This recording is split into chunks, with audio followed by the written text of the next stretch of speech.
All right, man. Peace. So we back with the Prince of the Wiggle White Boys, Michael Rappaport. He's going to reveal the genesis of his distaste and his dislike for LeBron James. He's going to make some valid points, but he's also going to reveal the mindset that he has. So let's see what he has to say. Joined now by friend of the show, podcast host. There we go. I am Rappaport Stereo Podcast, and he has a new book. This book has balls, which I've been reading. It's very good. Michael Rappaport, welcome back. Thank you Way to for go. having me. I appreciate it. Glad to be here. What do you got? What's that? Oh no, well, cause Shannon before the thing he was complaining to me about bets and Tell him who on me. Tell him who. Dana White doesn't pay him something like this. But when I was at the Golden State Warriors when they dismantled the Cleveland Cavaliers, I took this for you and I wanted to throw this confetti on you. This is fresh off the floor. I kept it. Shannon know damn well he want to smack the shit out that man for that. Shannon know damn well he want to reach out and touch Michael Rappaport. He want to wrap his hands around Michael Rappaport's neck and act like it's a football. Just for you. Why were you at the game? I was at the game watching the dismantling of the king, who should be called the princess with his memes and all the craziness. You a hater. Princess James, she's upset. We go in the corner. Calm down, Princess James. You was. Well, look, I agree with that.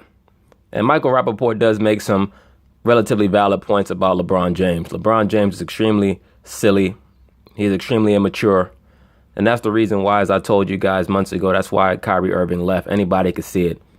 After a while, it's very, very difficult to come into a professional environment where your mindset constantly has to be on aggressiveness, and you have this guy trying to play these low-level mind games, trying to act as if he is a leader when in reality, he's just way too infatuated with himself to be an effective leader. And it shows on the team this year.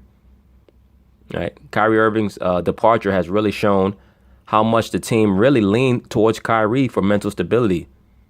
And you have that in a lot of different environments, even in the workplace.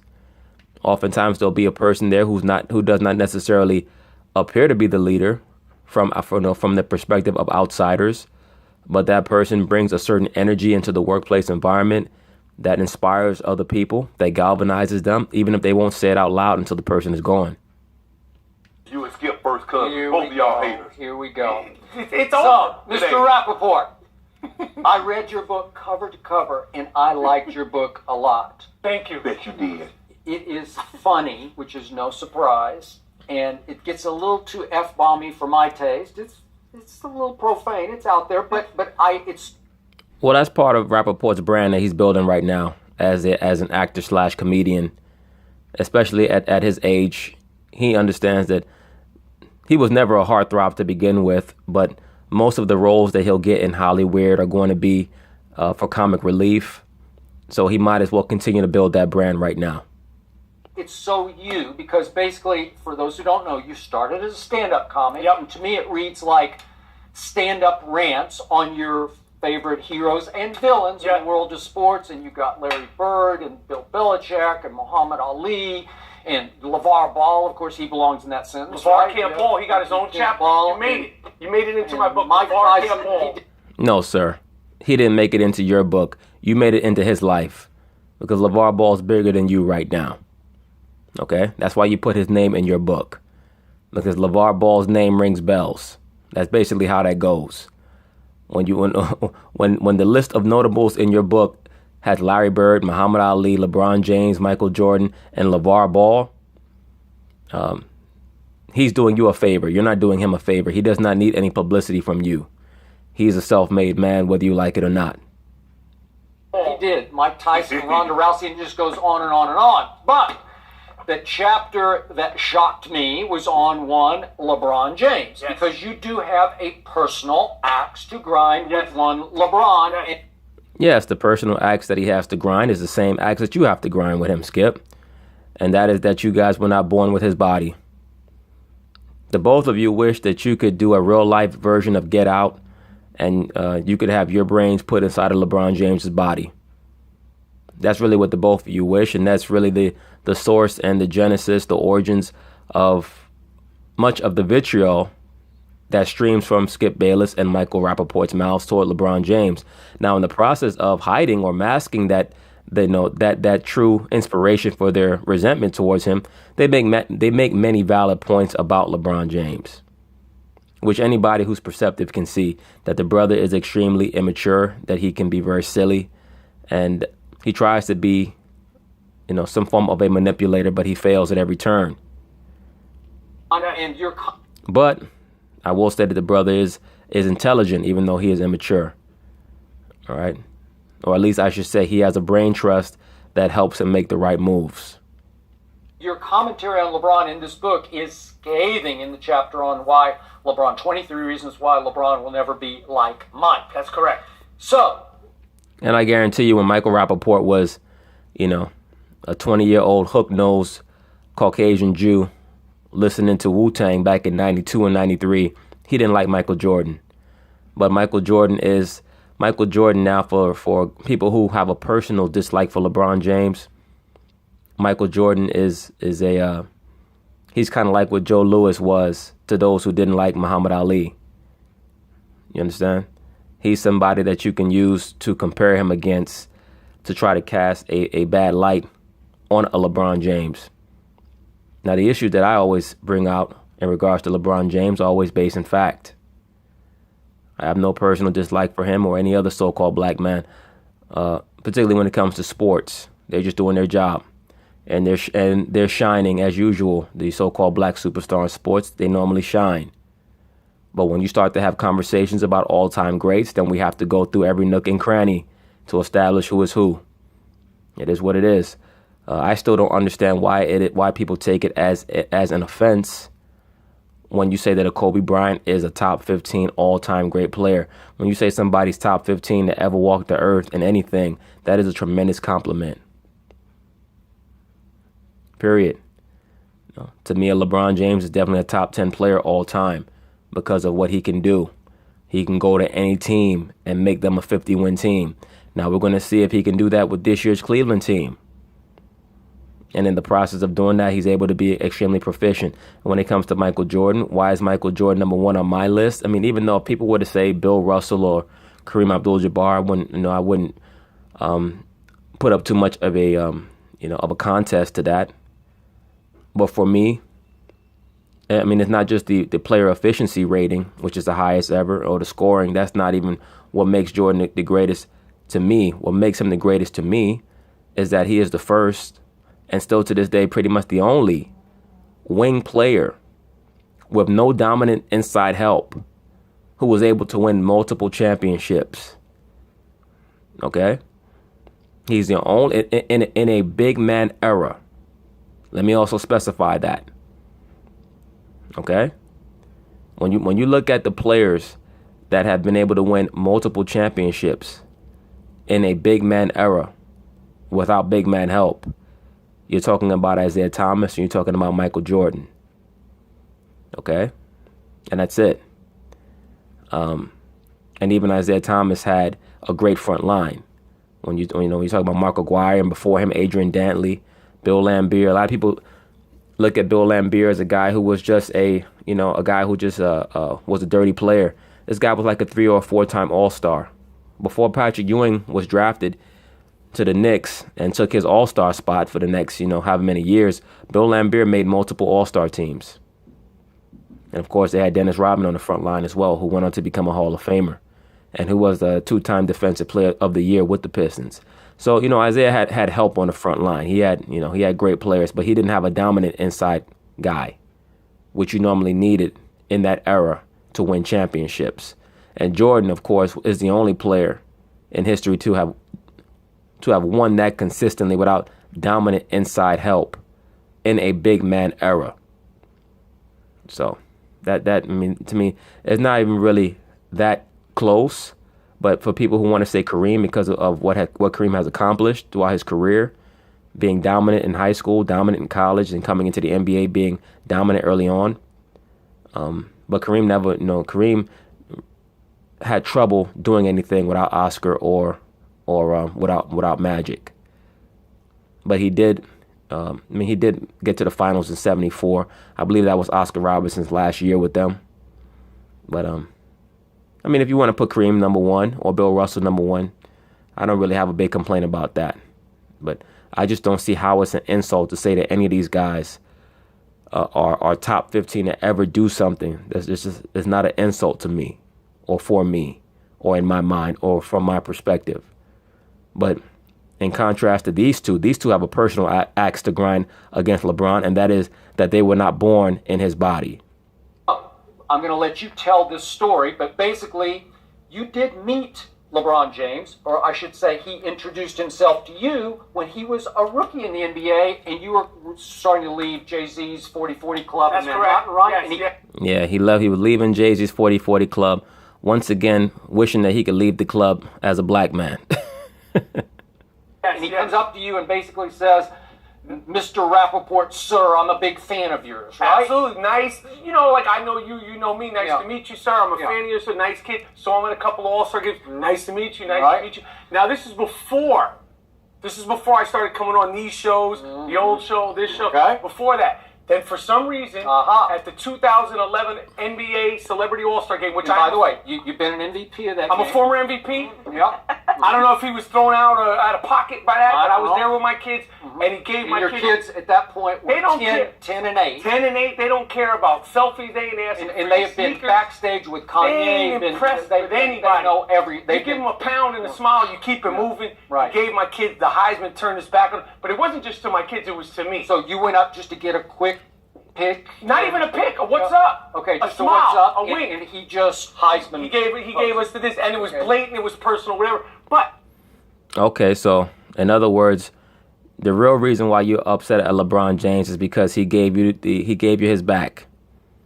He gave you his ass to kiss, and supposedly to you that represented a personal affront because he owed you that acknowledgement, and he owed your children that acknowledgement, even though you just stated that your children are not starstruck by anybody, but supposedly you're upset with LeBron because he did not acknowledge you and your children.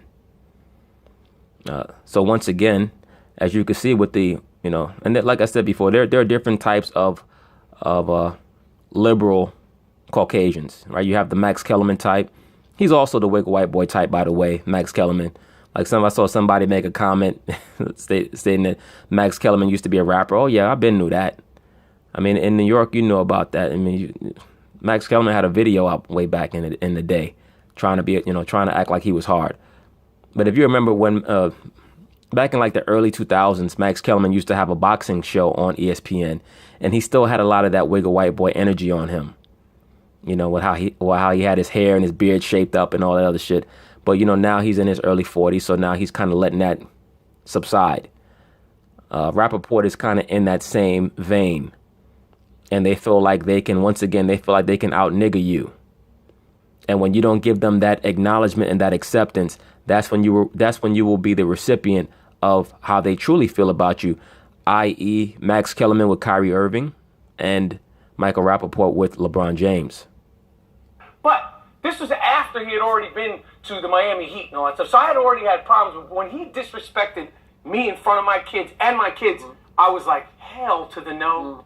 Right, now, didn't I tell you? See, now this is a form of blackface, quote unquote. When the so-called quote unquote wiggle white man talks like that, that's a form of blackface. That's a form of trying to replicate the so-called black man. And I believe that Spike Lee may have cast him in the film Bamboozled on purpose. Sometimes these directors, they cast people because that's a form of the director understanding that this person is truly the character. They're not really playing a role. They're playing who they really are, or who they try to be. It's just like when Tyler Perry cast Sanaa Lathan in The Family That Prays. I think that there's a certain energy that comes off of people that will tell someone who's sharp-minded and sharp-eyed that this person can play this role very well because it really, it really goes along with who they really are. And if you remember in the film Bamboozled, Michael Rappaport plays the executive who he wants to tell Damon Wayans' character what it means to be black. So to make a long story short, this man is upset, or this male is upset, because he's not a man if you're that worried about another man acknowledging you. This male is upset because LeBron James gave him and his kids the cold shoulder. For some of the things that he said about LeBron James could have turned to him and said, fuck you and fuck your kids. if he was really, if you really wanted to offend him, man, if he really wanted to offend you, he could have said, fuck you and fuck your kids. There's certain people who would do that. Okay? I think that he showed him a great deal of respect just turning his back to him. Because this guy has a crazy mouth. So I remember that time period, 2010, when LeBron James went to Miami and people were engaging in that pseudo lynching mentality where they were burning his jersey and making it like he, like he flew the airplanes into the Twin Towers and all this other silly shit. But that shows you the sense of entitlement that this male has in regards to LeBron James. He felt like LeBron owed him acknowledgement. And he's still mad about it to this day. And that's something. To the no. Can't you put that aside? Why should I? And aside the fact that's just a little icing on the cake. Okay. The fact of the matter is that I wrote 23 reasons. Since the books came out, he did the 24th reason and the 25th reason why he'll never be like Mike. First of all, what kind of NBA champion? Michael Jordan would never send a happy birthday tweet to a rookie. Yeah. You sending a birthday tweet to Lonzo Ball like he's your friend. That's a rookie. You're supposed to have him getting you donuts, carrying basketballs, and detailing your car. I mean, what are we doing to the NBA here? Happy birthday. You even know Lonzo? Well, clearly, the reason why LeBron James was sending out an acknowledgement to Lonzo Ball is because LeBron James does view himself as a patriarch of the NBA, but also he sees future business ventures with Lonzo Ball, possibly with Clutch Sports. He also sees a potential for him to maybe even go out to the LA Lakers in the twilight of his career and try to help build up Lonzo Ball like he did Kyrie Irving. That's just how LeBron is. It's not to me, that's not a big deal. I don't expect him to be personality-wise like Michael Jordan. Everybody's different. Plus, it's a different era. We don't know what those men would have done. They try to act like everybody was, like nobody spoke to each other. Now, I'm the first one to tell you back then, it was a much more militaristic mindset in sports and in basketball, but guys were friends. Michael Jordan and Charles Barkley were friends. Scottie Pippen and Karl Malone were friends. Isaiah Thomas and Magic Johnson were friends. People were friends back then. So they try to act like there was this big, like there was this big icy partition between everyone and nobody acknowledged anybody else. People were friends back then. It just wasn't quite as chummy as it is today because of social media. But when LeBron makes moves, it's normally about business. And Lonzo Ball has not been shy about the fact that he does admire LeBron James, and that is his basketball idol. Does he even know Lonzo? Why are you sending this man birthday? If I was Lonzo, I'd have been like, who is you? First of all, how do we know Michael wouldn't have done that? Because Michael responded to LeVar Ball, and Skip Bayless said when LeVar started talking and LeBron responded, Skip said Michael Jordan would never ever respond to LeVar Ball. And lo and behold, at his camp in Vegas, what did he do? He responded because we can't the say kids asked him the question. They did. They asked him a question. Yes, the children did ask him a question.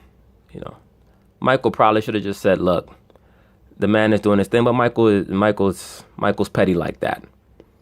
And if you catch him direct, he is going to tell you how he really feels, especially at the age he is, in his mid-50s. When people get up that age, they don't give a shit. They're going to tell you how they really feel about most topics, especially Jordan, because Jordan's just sitting back every day just counting his money, sexing his woman and his side women, smoking cigars. That's all he does every day, for the most part. So he's going to tell you how he really feels. But that don't mean he have to answer. That's Michael Jordan who's wearing the stonewashed jeans and the oversized leather coats. Now, we're not talking about the attack killer Michael Jordan. Right. Okay, we're talking Michael Jordan would have done exactly what Patrick Beverly beautifully did to that rookie. Take his heart out and be like, now I'm your father. I'm your dad. In your whole career, when you see Patrick Beverly, I'm your father. I don't know why the rest of the league isn't following suit. Like when you see Lonzo Ball at the line, I'm like, I got this dude right here. This is me right here. All day. All this is a role that Michael Rappaport is playing. He know damn well he go out on the court talking all that shit. That man will get lumped up. He'll look like Martin when he fought Tommy Hearns. The fuck out of here. I wouldn't even make eye contact. I'm not giving you pounds. This is my man all night. Okay, I got you. So, but Yes. Michael Rappaport, as big a critic as I have been of LeBron James, I do not get personal with LeBron. And I must say, I always defend LeBron off the court, and you have some nice things to say about. Yes, Skip has, quote unquote, defended LeBron off the court because he really didn't have an option to. Most of LeBron's dirt has been kept under wraps in regards to him dealing with other women, which, as I've already stated, is not a big deal. A man can have other women, long as you keep the shit in order. He is a top athlete. Athletes have the mentality of conquerors. They are going to have multiple women. It is what it is. About 23rd reason. all this social commentary and all the good things he's done charity-wise. All of it. And I have yet to hear, and all the things, and I know a lot of things that I've heard about LeBron James off the court. I'm sure you have. I'm sure you have a lot of things that you could say if you wanted to go there. I don't doubt that, Skip. Court, I've never heard this happen before, where he actually just disrespected a fan of his with two kids, 10 and an 8-year-old kid, right in front of the world. Oh, please. Give me a fucking break. There ain't no disrespect. If a man come out there and talk about you, as I'm sure Michael Rappaport was talking about him after he left Cleveland, believe me, LeBron did him a favor by just turning his back on him. Because there's certain athletes that would have said, like I said before, there's certain guys that would have said, fuck you and your kids. And would have dared him to do something about it. Believe me, I've heard and seen worse. Okay? So just be thankful that the man just turned his back. Because certain other men, it could have become a very ugly situation depending on how you spoke about him. But hey, it is what it is. That happened. Turned his back. It happened. And it's shockingly out of character for LeBron James. Hey, it happened. Okay. It's a fact. It happened. I mean, listen. If I was that famous, I have my bad days, my good days, but this is at the Celebrity All-Star Game. We all know the All-Star Game is for the kids. You're at the Celebrity All-Star Game, my man. I'm a former MVP. Give my kids a wink and a smile and keep it moving. This guy's really serious. This guy said, I'm a former MVP of the Celebrity All-Star Game. So in his mind, really what he's saying is that he viewed himself as a peer of LeBron. Because he was the MVP of the Celebrity All-Star Game. You know, people have to understand, when you get on TV and you start talking all this craziness about athletes are human beings as well. Depending on what you say about them, it is going to affect how they're going to treat you when they see you, particularly if you are another celebrity. It's one thing if you're just a regular person that they're never going to see, and that to them doesn't matter because, that regular person is not in their world. When they see another celebrity, they feel like that person is supposed to treat them a certain way, and if they don't, there could be repercussions. As I've stated, Michael Rappaport to me got off easy because knowing him and knowing how his mouth works, he could have saw LeBron in the club and it could have got silly if LeBron had that type of personality. But LeBron is not a confrontational person like that. That's why he likes to do a lot of the subtweeting and a lot of the subliminal messaging. And yet you wrote about some friend of a friend of a friend thing where there may have been some bad blood somewhere between. There might have been bad blood in a girl. Who knows? I don't know. It has nothing to do with me and my 8 and 10-year-olds. Okay. I have no idea. Okay, and have you heard lately after the book has come out that maybe it was about opinions you've expressed on this or other shows? No. It was before I even started expressing my opinions in the sports forum. You can't listen. This is what happened. But that's not even one of the reasons. The reasons why he'll never be like Mike, they're documented. I don't understand how you could be a grown-ass man and come on TV and relay a story like that. I would be embarrassed to tell a story like that. I'm mad at this next man because he turned his back on me when I put my hand out to give him a pound. You're a grown-ass fucking man. Get out of here, man. There's so many and so far. I mean, it's just like they keep coming. It's like a slot machine. They keep coming week after week. Look at Shannon. Shannon won't slap the shit out of him. So, I mean, Can you defend your man? No, I won't. I know it gets hard sometimes, and I've never been the star that LeBron is, and I never will be.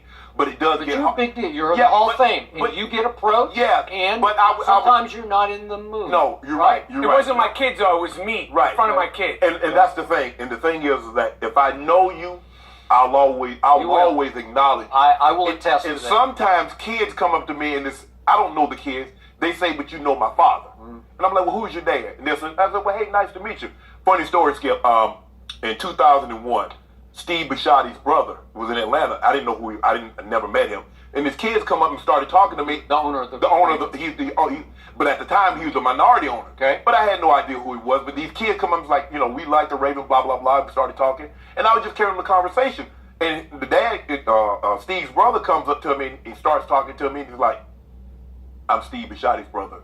I was like, "Oh, okay." You never know who people are. But Skip, I always try to be cordial to people. I'm not always in the best mood. But now, Skip, it's amazing. Since I've started doing this show, people that I wouldn't even think. I'm talking about moms, white moms that I know don't really even know anything about football. That you just take the time out. Kids, it doesn't matter. So I get it would be. But my daughter, when she was about 10 or 11, we were out eating, and people just kept coming, and she just like, "My dad is eating. He's not signing any more autographs." So they'll get to the point. But I don't agree with that. If he knew you from the jump, you got to ride with him. I'm going to ride with you no matter what. LeBron James don't owe that man a motherfucking thing at all. And I'm pretty sure that if he turned his back on him, it's for something that Michael Rappaport said. Michael Rappaport said earlier in this interview that he said something about him or that he implied something about him after he left Cleveland in 2010. So he's being coy about something that went down.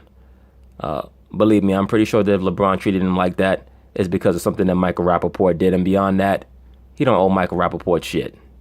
That man ain't nothing. What this is really about is he wanted to feel closer to LeBron because of his infatuation with the so-called black male. He wanted LeBron to give him a pound because he was hoping that it would be like the cartoon that he watched growing up, Wonder Twin Powers Activate.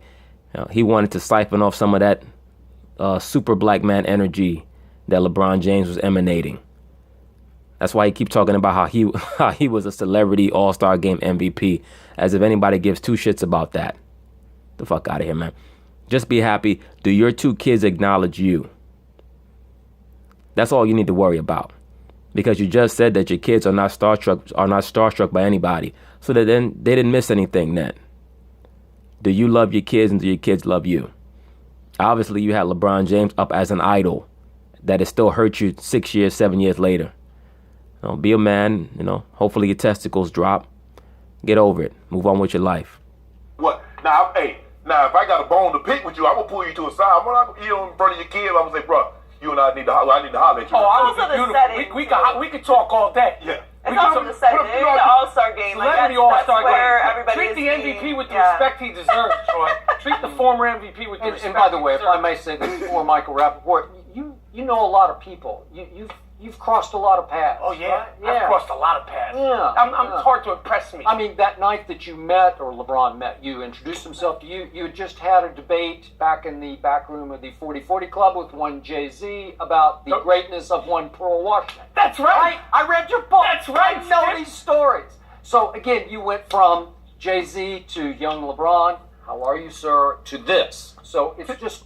I did not tell you that Michael Rappaport's the type of guy who's going to try to out nigga a nigga. He'll be there in the back room trying to go back and forth with Jay-Z about Pearl Washington. For those of you who don't know, Pearl Washington was a point guard who played in college. He played, I believe, with the Syracuse Orangemen back in the mid '80s, around the same time that Chris Mullin was at St. John's and Patrick Ewing was at Georgetown.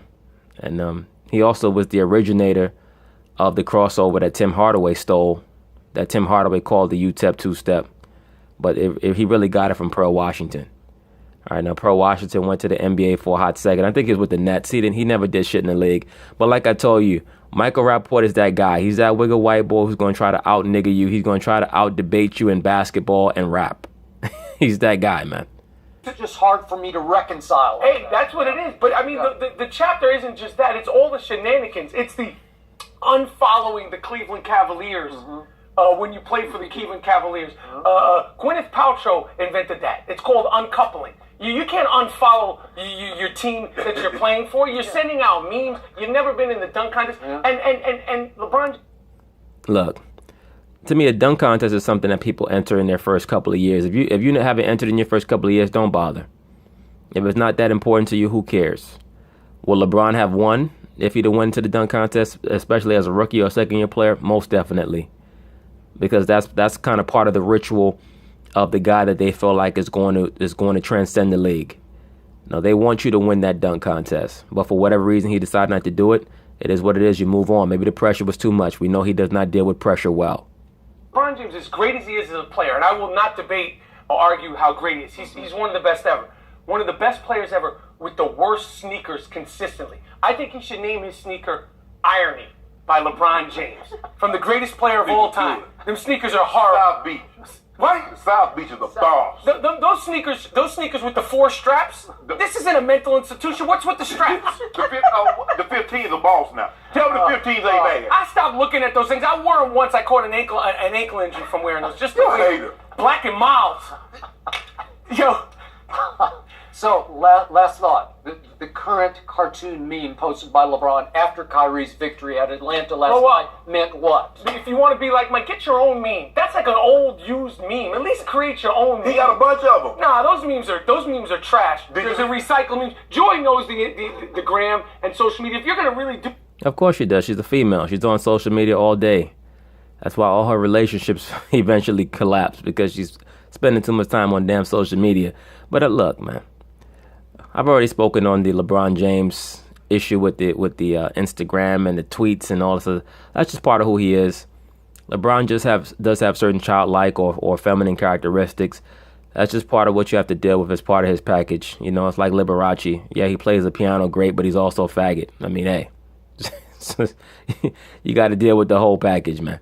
really do something, like get your own meme. Yeah. Not a whole, like, you know, get something. You got a team. You're in the film business now. You're a big time producer. Get one of your people to produce you your own meme. Did you see what he did? Did you see the meme that I tweeted when he dropped that 57-11-7 on Washington? Did you put a meme out? Oh, that 57 piece, John Wall, bumping your gums, talking about we tried to I dodge. agree. Hell yeah. My man came home. Me and Savannah gave him 57 hugs. One for every point. Love it.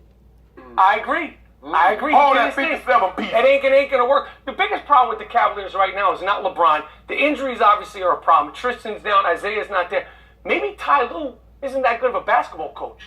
Well, that's what I stated. That's what I stated when Kyrie left. I stated it's obvious that Kyrie feels that he's not a good basketball coach.